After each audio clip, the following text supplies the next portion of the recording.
যোৱা 22 এপ্ৰিলত জম্মু কাশ্মীৰৰ পেহেলগামত যি সন্ত্ৰাসবাদী কাৰ্যকলাপ হ'ল, এই সন্ত্ৰাসবাদী কাৰ্যকলাপক আমি ভাৰতৰ কমিউনিষ্ট পাৰ্টিয়ে তীব্ৰ নিন্দা জনাইছোঁ, তীব্ৰ গৰিহণা জনাইছোঁ। আৰু এই সন্ত্ৰাসবাদী আক্ৰমণত যি 28জন ব্যক্তি দেশী বিদেশী যি পৰ্যটকৰ মৃত্যু ঘটিল, তেখেতসকললৈ আমি গভীৰ শ্ৰদ্ধাঞ্জলি নিবেদন জনাইছোঁ। আৰু যিসকল আহত হৈছে, এই আহত লোকসকলৰ আমি আশু আৰোগ্য কামনা কৰিছোঁ। আমি আচলতে সমগ্ৰ দেশত চলি থকা যি সন্ত্ৰাসবাদী কাৰ্যকলাপ, আমি কৈছোঁ যে সকলো ধৰ্মীয় যি মৌলবাদ, এই মৌলবাদীসকলে এটা সময়ত সন্ত্ৰাসবাদীৰ ৰূপ লয়। গতিকে আমি সকলো মৌলবাদীক আচলতে নিষেধ কৰিবৰ কাৰণে চৰকাৰৰ ওচৰত দাবী জনাইছোঁ, আহ্বান জনাইছোঁ যে সন্ত্ৰাসবাদৰ, যদিও বহুতেই কয় সন্ত্ৰাসবাদৰ কোনো ধৰ্ম নাই, কিন্তু ধৰ্মৰ ভিত্তিত যিহেতু এই সন্ত্ৰাসবাদী কাৰ্যকলাপবিলাক ঘটে, এইটো আমি সকলোৱে জানো। গতিকে সেইকাৰণে আমি উত্থাপন কৰিছোঁ যে সকলো ধৰ্মীয় মৌলবাদক প্ৰথমতে নিষেধ কৰিব লাগিব, বন্ধ কৰিব লাগিব। আৰু এইসকলে যি সন্ত্ৰাসৰ ৰূপ লয়, সন্ত্ৰাসৰ সৃষ্টি কৰে, এই সন্ত্ৰাসবাদী কাৰ্যকলাপ বন্ধ কৰিবৰ কাৰণে আমি চৰকাৰলৈ আহ্বান জনাইছোঁ।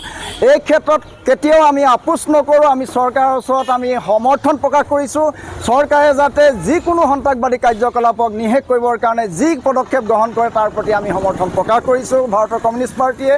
আৰু দেশত চলি থকা এই যি বিভিন্ন দেশৰ পৰা যিটো পৰোক্ষভাৱে সহায় কৰি থকা যি ধৰণৰ সন্ত্ৰাসবাদী কাৰ্যকলাপ ভাৰতবৰ্ষত চলে, সেয়ে আমাৰ মোদী ডাঙৰীয়াই এজন শক্তিশালী প্ৰধানমন্ত্ৰী বুলি নিজকেই যিহেতু জাহিৰ কৰি থাকে, তেখেতে আচলতে বিশ্ব দৰবাৰত বিভিন্ন শক্তিশালী দেশৰ লগত আলোচনা বিলোচনাৰ মাধ্যমেৰে বৈদেশিক নীতি শক্তিশালী কৰি আচলতে চুবুৰীয়া দেশবিলাকৰ লগতো সুসম্পৰ্কৰে আচলতে গঢ়ি তুলি এই সন্ত্ৰাসবাদী কাৰ্যকলাপ বন্ধ কৰিবৰ কাৰণে চেষ্টা কৰিব লাগে। তাৰ কাৰণে আমি আহ্বান জনাইছোঁ।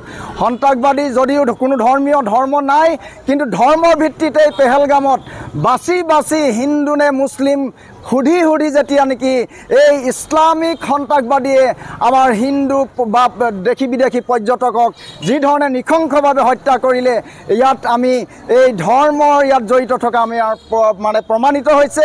সেয়ে আমি বাৰে বাৰে উত্থাপন কৰিছোঁ, সকলো ধৰ্মীয় মৌলবাদ প্ৰথমে নিষেধ কৰিব লাগিব, তাৰ পিছত আচলতে এই সন্ত্ৰাসবাদী কাৰ্যকলাপত জড়িতসকলক নিষেধ কৰিবৰ কাৰণে কাম কৰিব লাগিব।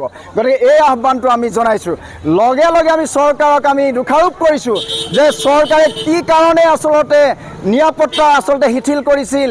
এই এলেকাটোত, পেহেলগাম এলেকাত আচলতে কোনো নিৰাপত্তা নাছিল বুলি অভিযোগ উত্থাপিত হৈছে।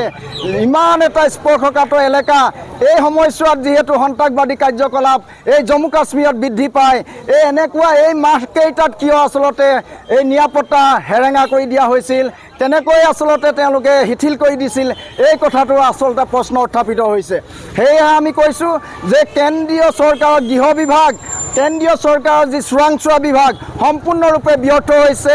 সেয়েহে আচলতে এই চৰকাৰৰ ব্যৰ্থতা স্বীকাৰ কৰি কেন্দ্ৰীয় গৃহমন্ত্ৰী অমিত শ্বাহ ডাঙৰীয়া আৰু আমাৰ প্ৰতিৰক্ষা মন্ত্ৰী ৰাজনাথ সিঙে আচলতে শীঘ্ৰেই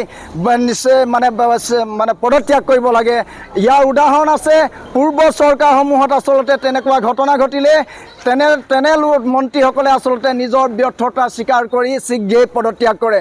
সেই উদাহৰণ আচলতে আমি অমিত শ্বাহ ডাঙৰীয়া আৰু ৰাজনাথ সিং ডাঙৰীয়াৰ পৰা আমি বিচাৰিছোঁ, আমি ৰাইজে বিচাৰিছোঁ। গতিকে এই কথাটো আমি উত্থাপন কৰিছোঁ ইয়াৰ পাহতে। গতিকে কেতিয়াও আমি আপোচ কৰা নহ'ব।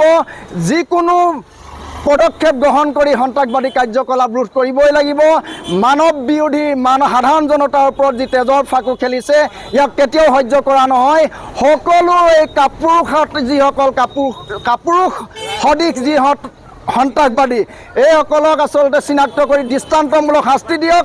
আৰু পৰোক্ষভাৱে যিবিলাক দেশে অস্ত্ৰ শস্ত্ৰ যোগান ধৰি এই উৎসাহ যোগাইছে এই সন্ত্ৰাসবাদী কাৰ্যকলাপক, সেই দেশবিলাককো আমাৰ শক্তিশালী প্ৰধানমন্ত্ৰী বুলি কৈ জাহিৰ কৰি থকা নৰেন্দ্ৰ মোদীয়ে উচিত পদক্ষেপ গ্ৰহণ কৰি সেই ৰাষ্ট্ৰবিলাকৰ জৰিয়তে আচলতে তেওঁলোকক এই উচিত ব্যৱস্থা গ্ৰহণ কৰিবলৈ আমি দাবী জনাইছোঁ। গতিকে এইখিনি কথাই আমি আজি এই কাৰ্যসূচীৰ জৰিয়তে আগবঢ়াইছোঁ।